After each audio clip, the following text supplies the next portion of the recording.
ভাবো তো, তোমার হাতে এমন একটি নোটবুক আছে যেখানে কারো নাম লিখলেই সে মারা যাবে। No fight, no weapon, just a name and death. এই স্টোরিটা একটি স্টুডেন্টের, যার নাম লাইট ইয়াগামি।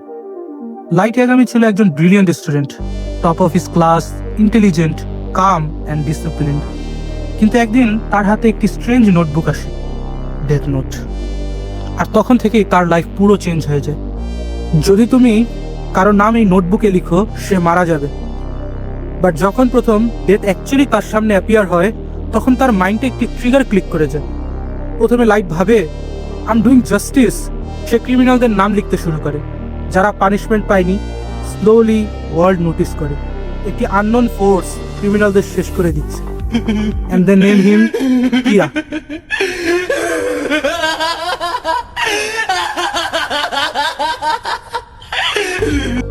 এখান থেকে আসল চেঞ্জ শুরু। লাইট আর স্টুডেন্ট থাকে না, সে নিজেকে ভাবতে শুরু করে god of a new world, একটা crime free world. But problem হচ্ছে, এই ওয়ার্ল্ড বানাতে গেলে তাকে কন্টিনিউয়াসলি কিল করতে হচ্ছে, অ্যান্ড স্লোলি তার ইমোশন ফেড হয়ে যায়। তারপর আসে সবচেয়ে ডেঞ্জারাস এনিমি, একজন মিস্টেরিয়াস ডিটেকটিভ, এল। এখন এটা শুধু কিলিং নয়, এটা হয়ে যায় mind game. Light versus L, two geniuses, one goal but opposite sides.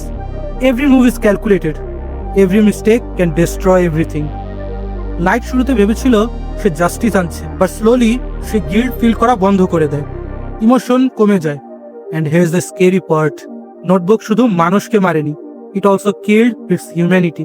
So the question is, Light Yagami কি হিরো ছিল, নাকি একটা জিনিয়াস যে পাওয়ার পেয়ে মনস্টার হয়ে গেল? কমেন্ট করে জানাও, তোমাদের কমেন্টের আশায় রইলাম।